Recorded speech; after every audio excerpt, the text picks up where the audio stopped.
Shalom, haleluya, puji Tuhan. Ya kita sebentar lagi nanti hari Rabu kita sama-sama kembali datang di tempat ini dengan membawa jiwa-jiwa. Iya, karena hari ulang tahun gereja kita yang ke-33, usia yang dewasa di mana Yesus menyelesaikan pekerjaannya. Iya, untuk dunia ini, untuk umat manusia. Dan saudara dan saya di usia 33 tahun kita menjadi dewasa semuanya. Amin. Kita semua sudah menerima tongkat estafet. Kita harus melakukan pekerjaan Bapa dan menyelesaikannya juga. Amin. Haleluya. Hari ini kita sama-sama belajar tema kita komitmen. Komitmen dengan siapa? Komitmen dengan Tuhan. Itu menjadi dasar dalam hidup kita. Banyak orang ingin jadi besar, banyak orang ingin menjadi sukses, banyak orang kepengen rumah tangga bahagia, banyak orang kepengen hidupnya bisa dipercaya. Saudaraku ini tidak lepas dari komitmen saudaraku. Oleh sebab itu biarlah hari ini kita mau belajar tentang komitmen. Komitmen adalah pegang janji. Ya. Komitmen adalah pegang janji. Banyak orang bisa mengumbar janji tapi tidak menepatinya. Ya, kalau Tuhan yang janji, iya dan amin. Dia berjanji pasti menepatinya. Dia berkuasa untuk menepatinya. Tapi banyak manusia kita punya janji tapi janji gombal. Saudara ya, kita mungkin dapati, wah saudaraku sebelum menikah janjinya luar biasa begitu banyak. Pada waktu kenyataannya saudaraku, ya ditempa dengan keadaan, dengan kesulitan, dengan berbagai hal. Saudaraku janjinya ternyata begitu saja gombal. Ada istilah orang mengatakan begini saudara, kalau senang jangan berjanji. Ya, karena nanti tahu-tahu saudaraku dia tidak bisa melakukan janjinya itu. Kalau marah jangan ambil keputusan. Karena apa? Keputusan bisa salah. Karena apa? Emosi, marah saudaraku. Nah, bukankah itu sering kali kita lakukan Bapak Ibu? Tapi mari kita mau belajar hari ini tentang komitmen yang adalah pegang janji. Komitmen juga artinya adalah tanggung jawab, saudaraku. Ya, kita hanya orang-orang yang dewasa yang mau punya tanggung jawab. Hanya orang-orang yang punya komitmen juga yang akan sungguh-sungguh melakukan tanggung jawabnya. Dan komitmen itu juga adalah setia. Setia itu diuji dengan waktu. Ya, tidak akan orang bisa dikatakan, oh dia setia. Karena belum diuji dengan waktu, baru kenal bilang, oh dia ini orang setia. Oh belum tentu Bapak Ibu Saudaraku. Bukankah kita seringkali kita kecewa, karena apa? Karena orang cuman bercerita tentang hidupnya, kita baru kenal dia cerita tentang hidupnya. Saudaraku, walau kita menilai orang ini, wah ini orang setia. Oh belum tentu Bapak Ibu Saudara ya. Setia saudaraku itu selalu mesti diuji dengan waktu. Suami setia, istri setia itu diuji dengan waktu. Kita orang-orang Kristen setia, kita diuji saudaraku. Apakah ketika kesulitan-kesulitan itu datang, kita tetap setia adanya. Apakah komitmen saudaraku? Komitmen itu adalah sebuah tekad, ya, keterikatan yang kuat kepada sesuatu. Ya, komitmen adalah sebuah tekad, keterikatan dengan sesuatu. Kita punya tekad, iya saya berjanji, saya akan lakukan ini. Dan itu menjadi satu keterikatan yang kuat, kita harus mengerjakannya sampai itu berhasil. Ya, itu adalah satu komitmen Bapak Ibu Saudaraku. Kalau kita melihat apa ya dasarnya komitmen itu, kok kita bisa bilang mau komitmen sama Tuhan? Ya saudaraku, dasarnya tentu pertama adalah kasih Tuhan. Kalau kita mengasihi Tuhan, kita akan punya komitmen dengan Tuhan. Tanpa kita memiliki hati yang mengasihi Tuhan, kita tidak mungkin kita mau lakukan komitmen saudara. Ya. Yang kedua pada dasarnya, percaya dan mempercayakan hidup kita kepada Tuhan. Ya. Seringkali kita jadi orang Kristen kita bisa curiga loh sama Tuhan. Loh masa sih Tuhan itu dicurigai, saya kok gak pernah ya curiga sama Tuhan. Maksudnya apa curiga sama Tuhan? Curiga sama Tuhan tuh begini, sakit ya udah doa, percaya mujizat, klaim janji firman Tuhan. Kok gak sembuh-sembuh? Kok rasanya sakitnya loh kok tambah parah? wah jangan-jangan Tuhan ini orang lain disembuhkan saya enggak. Jangan-jangan Tuhan itu mengabaikan doa saya. Jangan-jangan Tuhan itu memang enggak peduli sama saya. Saudaraku, itu adalah bentuk curiga kita dengan Tuhan. Dengan Tuhan kita akan bisa komitmen. Kalau kita benar-benar percaya Tuhan Engkau baik dalam segala hal. Tuhan Engkau baik dalam suka, duka, dalam keadaan, kelimpahan, kekurangan. Kita bisa katakan Tuhan Engkau baik. Kau enggak pernah salah Tuhan. Kita bisa berani percaya penuh kepada Tuhan. Lalu apa? Mempercayakan hidup kita ini kepada Tuhan. Yang pertama tadi tentang mengasihi Tuhan. Ulangan 6 ayat 5. Ulangan 6 ayat 5. Kasihilah Tuhan Allahmu dengan segenap hatimu dan dengan segenap jiwamu dan dengan segenap kekuatanmu. Matius 22 ayat 37 ayat yang sama saudara isinya. Jawab Yesus kepadanya, inilah hukum yang utama dan yang terutama dikatakan. Kasihilah Tuhan Allahmu dengan segenap hatimu dan dengan segenap jiwamu dan dengan segenap akal budimu. Kasih itu gak tanggung. Kasih itu dengan segenap hati, segenap jiwa, segenap akal budi, segenap kekuatan kita. Mengasihi Tuhan. Tidak ada di lapisan luar, tapi sampai mengakar ke dalam. Sampai rasa sakit. Sampai kita mengusahakan semua yang terbaik. Mengasihi Tuhan. Ini yang Tuhan mau saudaraku. Lalu ayatnya yang kedua, percaya dan mempercayakan hidup kepada Tuhan. 1 Raja-Raja 8 ayat 61. Dan hendaklah kamu berpaut kepada Tuhan Allah kita. Hati kita ya, berpaut kepada Tuhan Allah kita. Dengan sepenuh hatimu dan dengan hidup menurut segala ketetapannya. Dan dengan tetap mengikuti segala perintahnya seperti pada hari ini. Jadi saudaraku, percaya dan mempercayakan hidup kepada Tuhan itu, hati kita ini berpaut penuh kepada Tuhan. Ya, kita mau dipimpin sama firman Tuhan. Kita mau dituntun, kita mau diarahkan oleh firman Tuhan. Hidup menurut segala ketetapannya dan mengikuti segala perintahnya. Saudara, ini dasar daripada komitmen. Komitmen itu adalah pilihan, bukan paksaan. Gak mungkin seorang bisa mengatakan, saya ya komitmen tapi karena saya dipaksa. Atau saya komitmen karena ikut-ikutan. Itu bukan komitmen Bapak Ibu. Tapi komitmen itu adalah sebuah keputusan kita. Itu adalah pilihan kita. Dan ini yang menentukan saudaraku. Karena keputusan kita itu sangat penting bagi kita. Yosua ayat 24 ayat 15. Tetapi jika kamu anggap tidak baik untuk beribadah kepada Tuhan, pilihlah pada hari ini kepada siapa kamu akan beribadah. Allah yang kepadanya nenek moyangmu beribadah di seberang sungai Efrat, atau Allah orang Amori yang negerinya kamu diami ini. Ini komitmen daripada Yosua, dia berkata, tetapi aku dan seisi rumahku, kami akan beribadah kepada Tuhan. Komitmen adalah pilihan. Dia berkata kepada jemaah Israel, ayo sekarang pilih kepada siapa kamu akan beribadah. Kepada Allahnya orang Amori yang negerinya kamu diami, atau kepada Allah kita, Allah yang hidup. Terserah, itu pilihan, itu komitmenmu.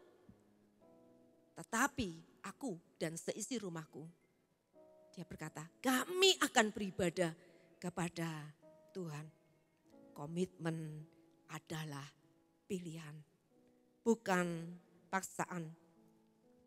Tuhan Yesus mau para pengikutnya itu punya komitmen. bukan cuma sekedar ikut-ikutan. Ada begitu banyak orang datang berbondong-bondong kepada Yesus. Karena mukjizat. Oh, karena ada pelipat gandaan roti. Wah, dahsyat Tuhan, dahsyat Tuhan. Udah ikut Yesus, gak usah cari bingung-bingung sanggup bekal apapun. Roti Tuhan bisa buat. Mereka lihat banyak mukjizat. Orang kusta disembuhkan. Hamba perwira di Kapernaum disembuhkan. Ibu mertua Petrus disembuhkan. Ada begitu banyak mukjizat-mukjizat dikerjakan Yesus. Berbondong-bondong orang datang. Tapi yang Yesus cari, orang yang mengikut Yesus itu punya komitmen. Saudara dikasih Tuhan, ada begitu banyak ribuan orang datang. Tapi 12 yang komitmen jadi murid Yesus, itu pun yang satu pengkhianat. Saudara, memang komitmen ini saudaraku, orang yang punya komitmen itu udah banyak. Orang punya komitmen itu, saudaraku, itu sedikit. Tapi ini yang Tuhan mau, bukan sekedar pengikut. Bukan sekedar banyak orang berbondong-bondong ikut arus. Tapi ikut Tuhan dengan sebuah komitmen. Orang punya komitmen. Itu akan diperhadapkan pilihan itu bukan pada waktu itu saja saudaraku. Tapi setiap hari kita jalan dengan komitmen. Setiap hari kita diperhadapkan dengan pilihan, pilihan, dan pilihan.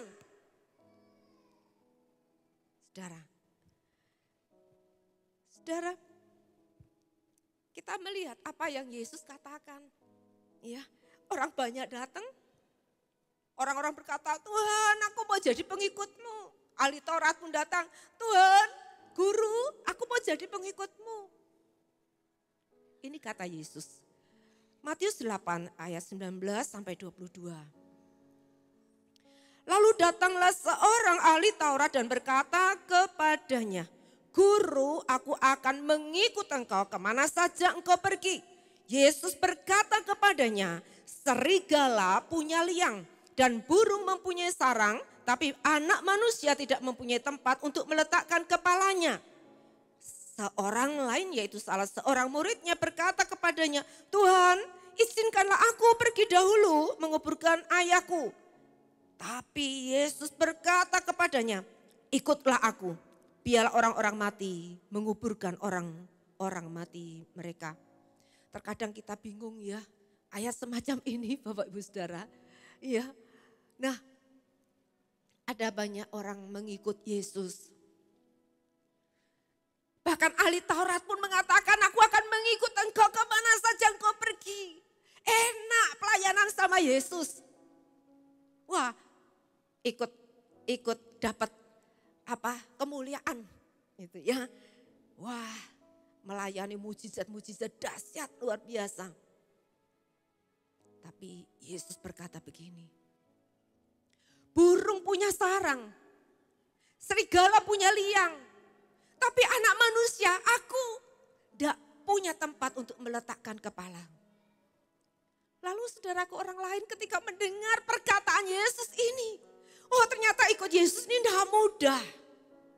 Ikut Yesus itu siap menderita. Ikut Yesus jalannya tidak mulus.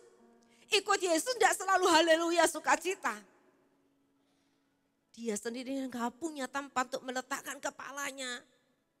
Siap berjuang, siap menderita. Maka ada seorang mengatakan, Tuhan, ya sebenarnya aku mau ikut Tuhan. Tapi izinkanlah aku menguburkan ayahku dulu. Saudara tahu, saat itu ayahnya belum mati. Dia masih ikut iring-iringan Yesus, masih happy-happy. Tapi dia memberikan alasan secara halus kepada Yesus. Dia mengatakan, nanti ya Tuhan, kalau ayahku nanti kapan-kapan dia dipanggil, dia mati, aku tak ngubur dulu dia, baru nanti aku ikut Tuhan. Maka apa jawab Yesus? Ikutlah aku.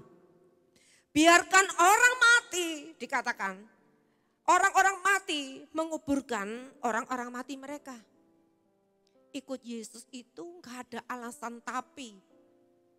Kalau kapan-kapan, Pak, mari Pak, ikut pelayanan Pak ya. Jadi aser ya Pak ya. Waduh dulu, waduh. Toko saya nanti siapa yang jaga? Belum bisa. Bu, ayo Bu ikut pelayanan di WBI. Waduh, anak saya masih kecil-kecil. Nanti ya kalau sudah gede. Nah saudaraku, ada banyak orang demikian. Tapi mari kita mau belajar saudaraku. Ketika Yesus memanggil kita, saudaraku, kita akan hidup mengikut Tuhan itu dengan sebuah komitmen. Tuhan ingin kita punya komitmen. Tuhan itu menjadi tempat yang terutama di hati kita, di hidup kita. Dalam Lukas 14 ayat 26. Lukas 14 ayat 26. Jikalau seorang datang kepadaku dan ia tidak membenci bapaknya, ibunya, istrinya, anak-anaknya, saudara-saudaranya laki-laki atau perempuan, bahkan nyawanya sendiri, ia tidak dapat menjadi muridku. Wah, ini ayat ini lebih keras lagi saudaraku. Ayat yang tidak populer, ayat yang jarang dikhotbahkan. Saudaraku, ayat yang begitu keras, ayat ada sebuah tuntutan yang berat. Apakah yang dimaksudkan ini? Loh, Tuhan bilang kok kita disuruh membenci orang-orang yang kita kasihi. Ayah ibu kita, istri, anak-anak, saudara, bahkan nyawanya sendiri. Kalau kamu tidak membenci mereka, bahkan nyawamu sendiri, kamu tidak layak mengikut aku. Saudaraku, berarti ayat ini seolah-olah berlawanan dengan hukum yang kelima. Hukum yang kelima mengatakan setelah 1 sampai 4 kita mengasihi Allah, maka hukum yang kelima sampai ke 10 ini terhadap sesama manusia. Dan yang kelima ini mengatakan hormatilah ayahmu dan ibumu. Apa maksud daripada ayat ini Bapak Ibu Saudara? Kita belajar Bapak Ibu, ucapan ini terkadang sulit untuk diterima. Ada banyak orang kecewa dan meninggalkan Tuhan. Dan kita belajar bagaimana arti kata. Apa yang dimaksudkan dengan kata kita ini benci kepada orang-orang yang kita kasihi. Saudaraku, kita melihat lagi di dalam ayat Markus 7 ayat 11.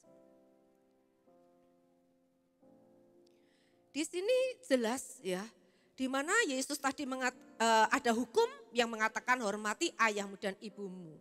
Bahkan Yesus pun menegur, ya, dia menegur ahli Taurat, ya, mengatakan begini. Markus 7 ayat 11, tetapi kamu berkata, kalau seorang berkata kepada bapaknya atau ibunya, apa yang ada padaku yang dapat digunakan untuk pemeliharaanmu, sudah digunakan untuk korban atau untuk persembahan kepada Allah. Saudaraku, jadi kalau seorang mengatakan, ya maaf ya Pak, Ma, aku gak bisa ngasih papa mama, uangnya udah aku pakai persembahan di gereja. Uangnya udah dipakai untuk pelayanan. Yesus menegur dengan keras. Itu tidak benar. Tapi dengan mengatakan supaya kamu ini membenci mereka. Artinya saudaraku, artinya kita harus memilih. Karena membenci ini berarti yang tidak Anda pilih. Yang tidak saudara pilih, di mana kita memilih mengasihi Tuhan atau mengasihi orang-orang yang kita kasihi. Dua pilihannya. Kita mengasihi orang tua, mengasihi keluarga, mengasihi diri sendiri. Mana yang lebih tinggi? Mana yang akan kita pilih? Apakah kita milih mengasihi Tuhan? Berarti kalau kita lebih memilih mengasihi Tuhan, berarti yang tidak kita pilih itu disebut arti kata Yahudi itu dibenci. Bapak Ibu. Nah, Tuhan ingin mengajar kita. Tuhan ingin membawa kita naik level.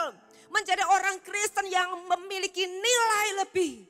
Menjadi pengikut Kristus yang sejati. Yaitu memiliki sebuah nilai. Mengasihi Tuhan itu lebih dari segala sesuatu. Menempatkan Tuhan di tempat yang terbaik, yang teratas. Itu yang Tuhan mau. Dia harus lebih kita kasih dari suami kita. Karena kenyataan kalau kita cinta, saudaraku, mengasihi sampai setengah mati. Ternyata suami yang dikasih justru suami yang mengkhianati. Suami yang menyakiti. Suami yang menyengsarakan. Karena kita mengasihi dia lebih dari Tuhan. Kita mengasihi anak lebih dari Tuhan. Anak itu jadi anak yang makan hati. Tuhan mau posisi Tuhan, tempat Tuhan ada di tempat yang tertinggi. Mengasihi Tuhan itu lebih dari orang-orang yang kita kasih. Dan orang Yahudi mengerti arti kata dibenci. Artinya yang tidak kita pilih. Sebab kita lebih memilih mengasihi Tuhan. Mengutamakan Tuhan. Menempatkan Tuhan di tempat yang pertama, yang utama. Dan saudaraku, ayo kita belajar di sini. Saudaraku, kita belajar daripada kisah Yakub. Yakub punya 2 istri ya Bapak Ibu Saudara ya. Bukan niatnya sih sebetulnya punya 2 istri. Tapi karena dia jatuh cinta kepada Rahel, dia meminang Rahel, ya setuju. Kerja 7 tahun dapat anaknya Rahel. Karena dia lebih mencintai Rahel ini. Jatuh cinta sama Rahel karena dia matanya berseri. Kakaknya Lea matanya tidak berseri. Dia gak jatuh cinta. Lalu saudaraku di hari perkawinan, wah pakai cadar. Karena cadarnya itu tebel saudara ya. Jadi tidak kelihatan saudaraku. Nah maka Laban ini menipu Yakub ini. Yang dikasih bukan Rahel tapi yang dikasih kakaknya Lea. Saudaraku, lalu Yakub marah. Kamu tidak nepati janji. Aku meminta Rahel, tapi kamu kasih Lea. Ya, dia kan kakak toh. Dia kan harus jalan dulu. Gak pantas kalau adik dulu. Udah kamu kerja lagi lah 7 tahun. Ini Rahel jadi milikmu. Lalu saudaraku, ini ayat yang dikatakan, Kejadian 29. Ayat yang ke-30 dan 31. Setelah deal ya, maka dikatakan, Yakub menghampiri Rahel juga. Malah ia lebih cinta kepada Rahel daripada kepada Lea. Demikianlah ia bekerja pula pada Laban 7 tahun lagi.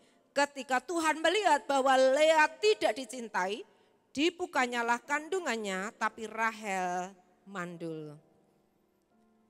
Orang Yahudi mengerti, ada yang lebih dicintai dan ada yang tidak. Saudaraku, maka dikatakan Yakub memilih Rahel dan membenci Lea. Itu kata-kata orang Yahudi Bapak Ibu.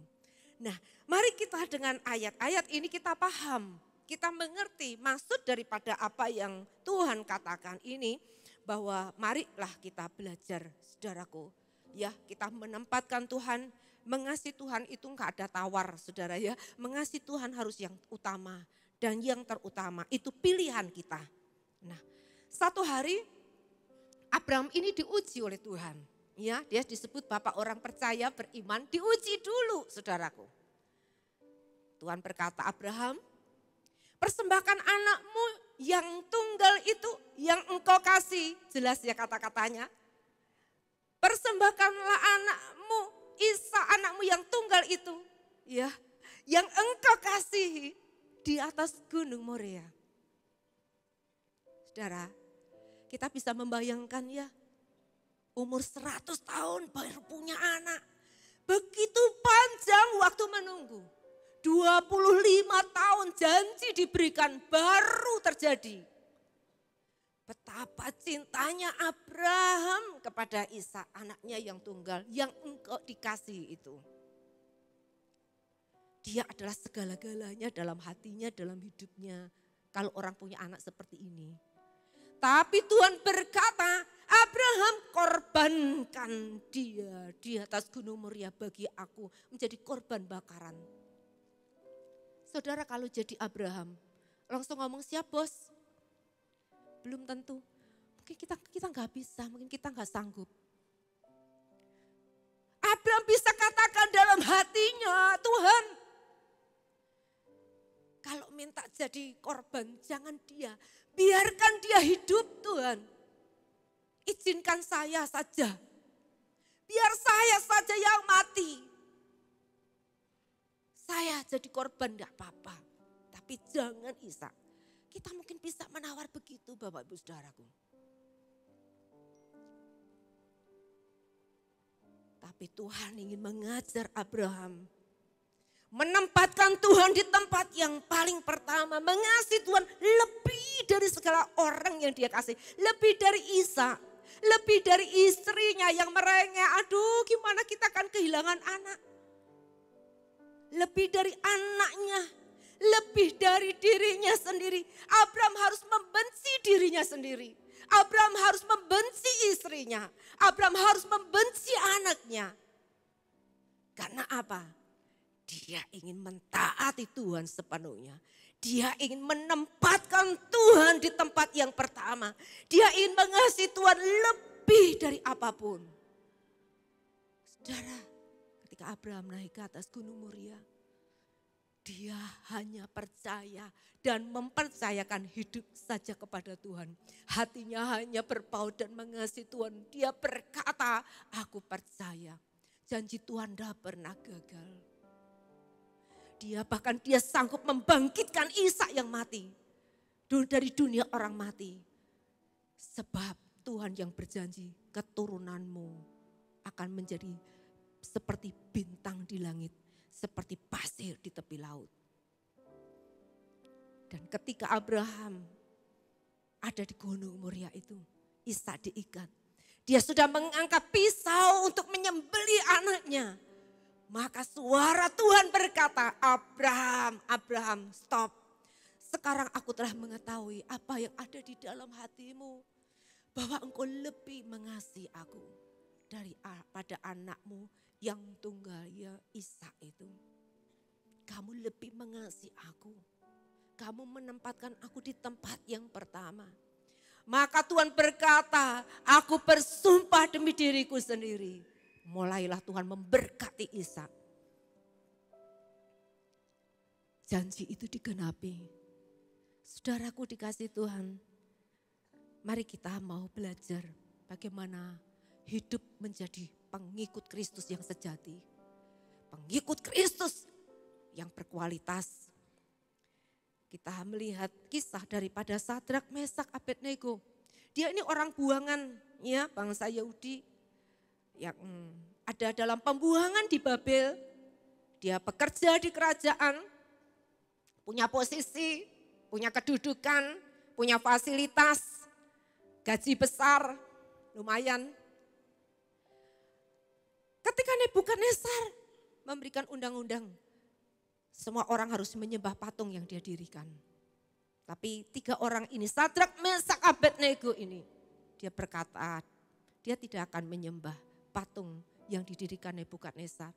Semua orang tahu, lapor ke raja. Lalu dipanggillah Sadrak, Mesak dan Abednego ini. Apa benar kamu gak mau nyembah patung yang aku dirikan? Aku masih baik hati ya sama kamu. Aku kasih kalian ini kesempatan. Nanti kalau terdengar bunyi-bunyian, sembah patung itu. Apa jawab mereka, Bapak Ibu Saudaraku? Ini jawaban yang mengagumkan. Jawaban seorang yang punya komitmen dengan Tuhan. Daniel 3 ayat 16 dan sampai ayat 18. Lalu Sadrak, Mesak dan Abednego menjawab Raja Nebukadnezar, tidak ada gunanya kami memberi jawab kepada Tuanku dalam hal ini. Dalam hal ini apa? Yaitu dalam hal harus menyembah patung yang didirikan. Dalam hal apa? Mengkhianati Tuhan.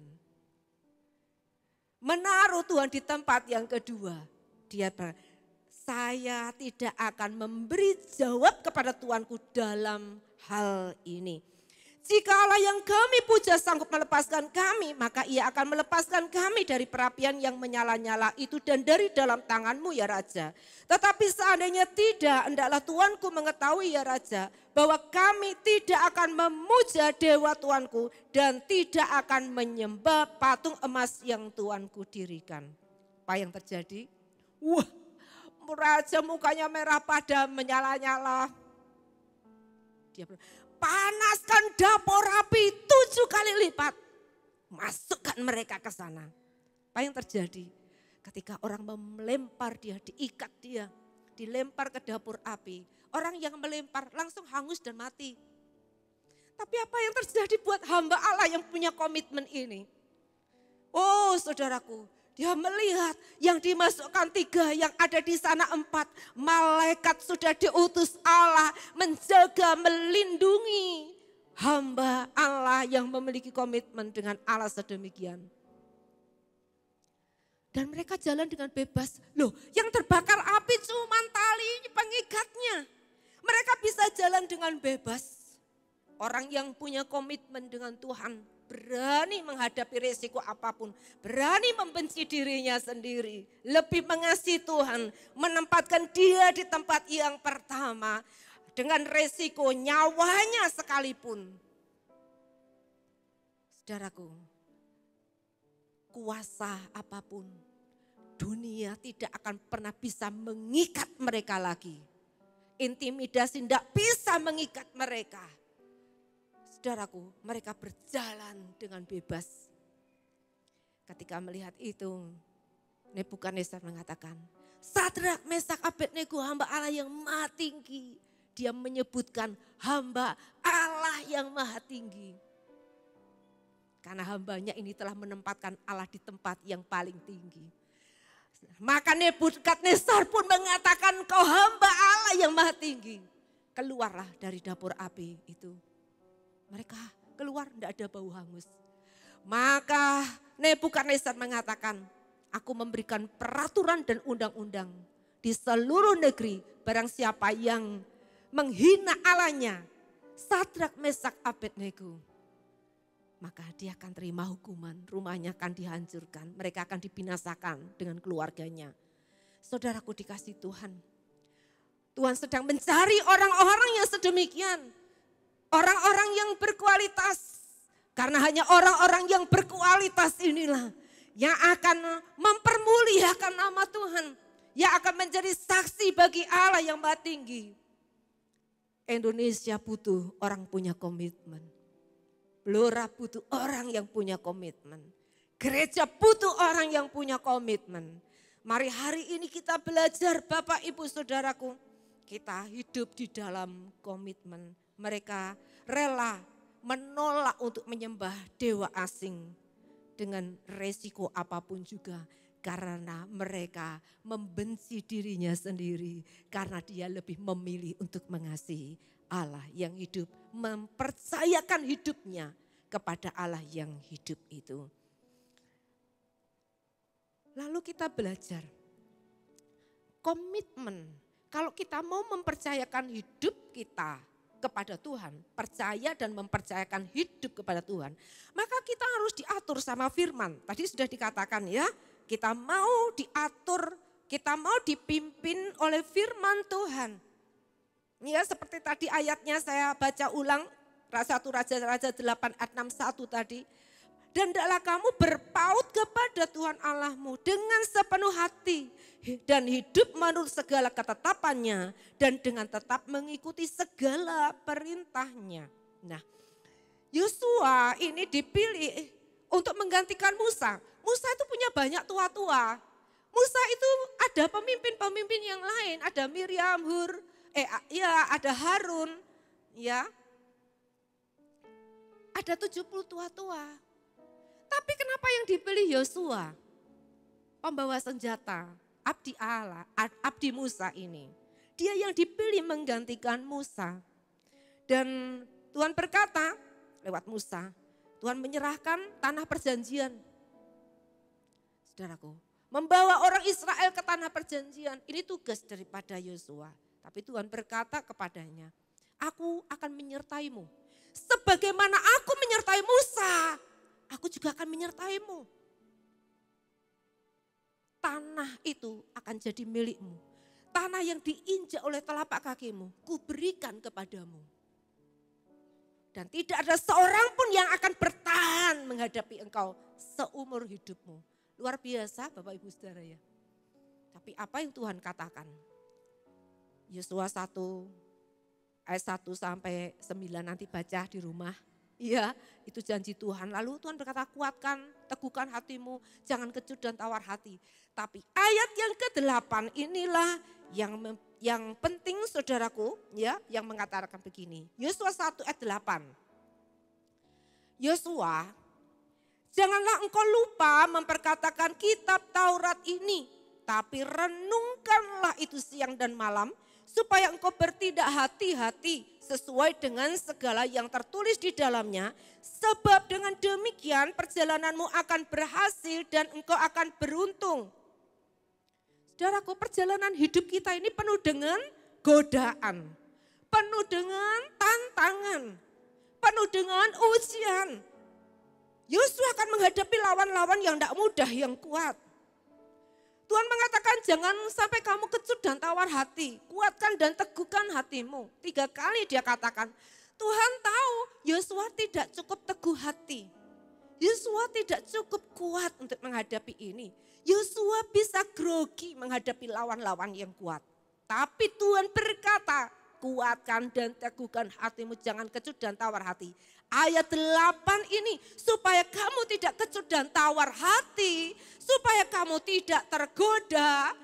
Maka dia berkata, jangan engkau lupa memperkatakan kitab Taurat ini. Renungkan itu siang dan malam supaya kamu bertindak hati-hati sesuai dengan yang tertulis di dalamnya.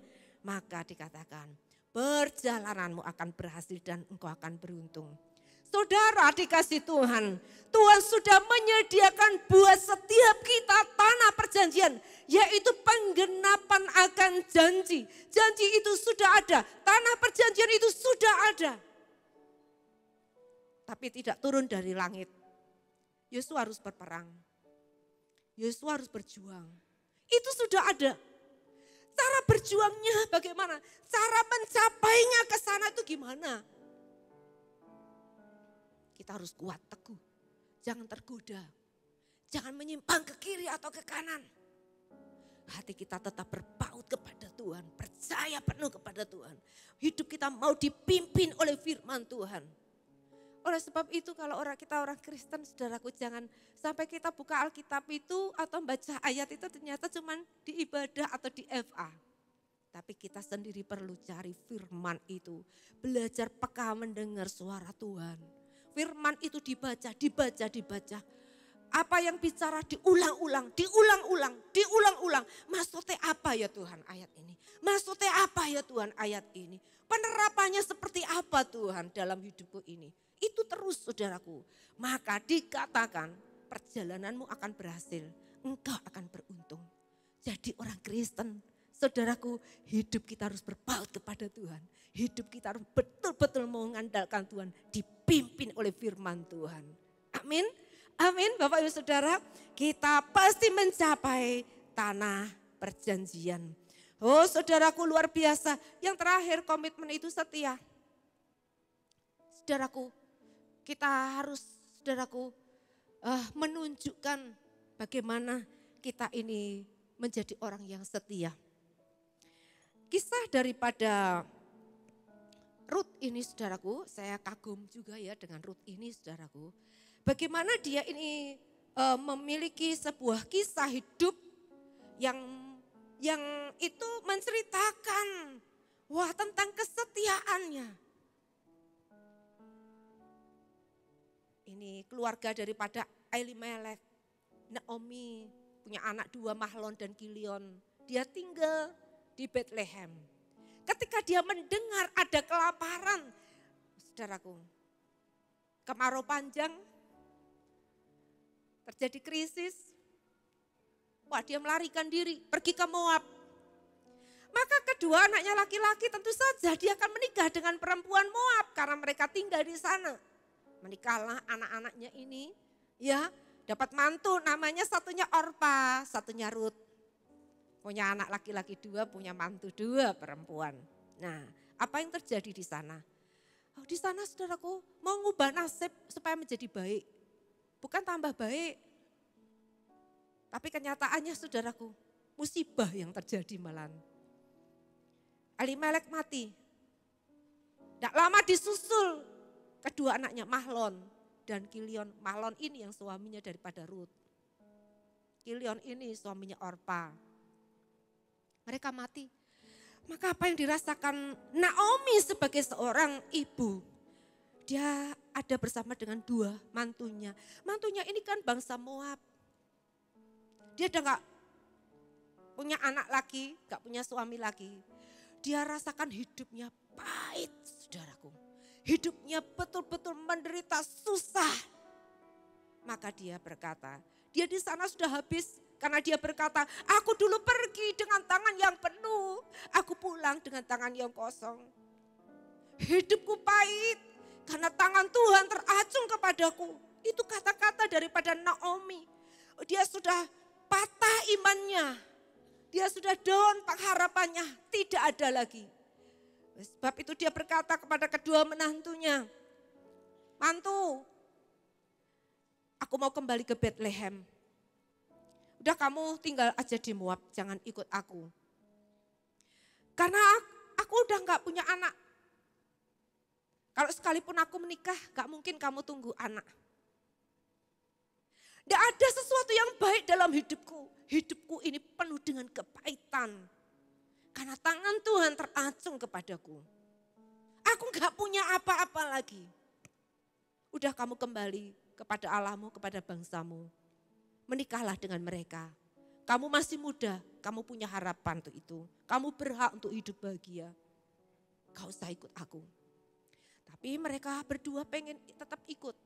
Tapi ketika itu Orpa mikir juga, benar juga ya katanya mama mertua ini. Iya ya, kalau aku ke sana gimana nasibku nanti? Benar juga katanya. Lalu dia pamitan, ya udah kalau gitu. Hati-hati ya mah di jalan. Hati-hati ya bu di jalan. Semoga kamu baik-baik saja. Maka Naomi berkata kepada Ruth, telah pulang iparmu kepada Allahnya, pada bangsanya. Sana kamu ikut pulang, jangan ikut aku. Lalu apa kata Ruth? Ini saudaraku yang sungguh mengagumkan. Menantu yang satu ini spesial, luar biasa saudaraku. Rut 1 ayat 15. Rut 1 ayat 15. Berkatalah Naomi, telah pulang iparmu kepada bangsanya dan kepada para allahnya. Pulanglah mengikuti iparmu itu. Tapi kata Rut, janganlah desa aku meninggalkan engkau dan pulang dengan tidak mengikuti engkau. Sebab kemana engkau pergi, ke situ jugalah aku pergi. Dan di mana engkau bermalam, disitulah juga aku bermalam. Bangsamu lah bangsaku, Allahmu lah Allahku. Di mana engkau mati, aku pun mati di sana. Dan di sana aku dikuburkan. Beginilah kiranya Tuhan menghukum aku, bahkan lebih lagi daripada itu. Jikalau sesuatu apapun memisahkan aku dari engkau, selain daripada maut. Bagaimana seorang menantu punya komitmen sedemikian kepada mertuanya. Saudaraku, Ada banyak mertua menantu seperti Tom and Jerry. Ada banyak mertua dan menantu tidak cocok. Menantu ngomongin soal mertua. Mertua sama. Udah tua ngomong terus, saudara, yang diomongin soal mantunya yang kurang ini dan kurang itu. Ada juga mertua yang jahat pada menantunya. Ada juga menantu yang kurang ajar sama mertuanya, saudaraku ya. Tapi bagaimana ada seorang menantu punya komitmen yang sedemikian dengan mertuanya, saudaraku. Dia berkata, tidak. Sekali aku sudah menjadi anggota keluargamu dan aku mengenal Allahmu yang hidup itu. Aku sudah menyembah Allah. Dia berkata, kemana kamu pergi, aku pergi. Kemana, di mana kamu bermalam, aku bermalam di sana. Dia berkata, di mana engkau mati, aku pun mati di sana. Saudaraku dikasihi Tuhan. Dan ini yang menjadi hal yang luar biasa. Dia berkata, bangsamulah adalah bangsaku. Allahmulah adalah Allahku. Dia berkata, sekali aku mengenal Allah yang hidup. Aku sudah meninggalkan Allah orang Moab. Dewa-dewa mereka. Aku sudah mengenal Allah yang hidup. Aku tidak memiliki pengharapan kepada Naomi yang sudah memang tidak ada harapan. Tapi pengharapanku, kasihku, percayaku hanya kepada Allah yang hidup. Allah orang Israel itu. Itu alasan, itu menjadi penutupnya. Itu alasan penutupnya. Saudaraku, apa yang terjadi? Bukan orang punya komitmen terus langsung wah berbalik keadaannya langsung enak. Wah di sana langsung jadi kaya, enggak. Apa yang dia kerjakan? Dia berkata pada mama mertuanya, ini bayang saya saudara ya. Mah, mama dah tua, gak usah kerja. Biar aku yang muda aja yang kerja. Mama di rumah, mama doa saja. Semoga aku dapat pekerjaan yang baik. Lalu apa yang dia lakukan? Dia ada di ladang Boas yang sedang menuai jelai saat itu. Dia mengikuti para penyabit. Sisa-sisa jelai yang jatuh, dia pungut. Dia pungut. Firman Tuhan berkata, Ruth ini kerja dari pagi sampai petang, tidak berhenti. Kerja keras. Orang punya komitmen itu kerja keras. Orang punya komitmen kok malas, tidak ada. Orang punya komitmen itu kerja keras. Bertanggung jawab. Saudara, dia ini melebihi dari pegawai-pegawai yang lain. Dia terlihat, saudaraku, lebih bersinar. Dia bekerja lebih dari orang-orang yang kebanyakan. Dan itu menarik perhatian Boas. Boas berkata, siapa dia? Siapa orang itu? Oh dia, orang Moab. Dia itu menantu Naomi. Tapi dia mengasihi Naomi. Dia itu setia. Dia ikuti Naomi ke sini. Dia tinggalkan bangsanya, keluarganya, Allahnya untuk mengikuti Naomi.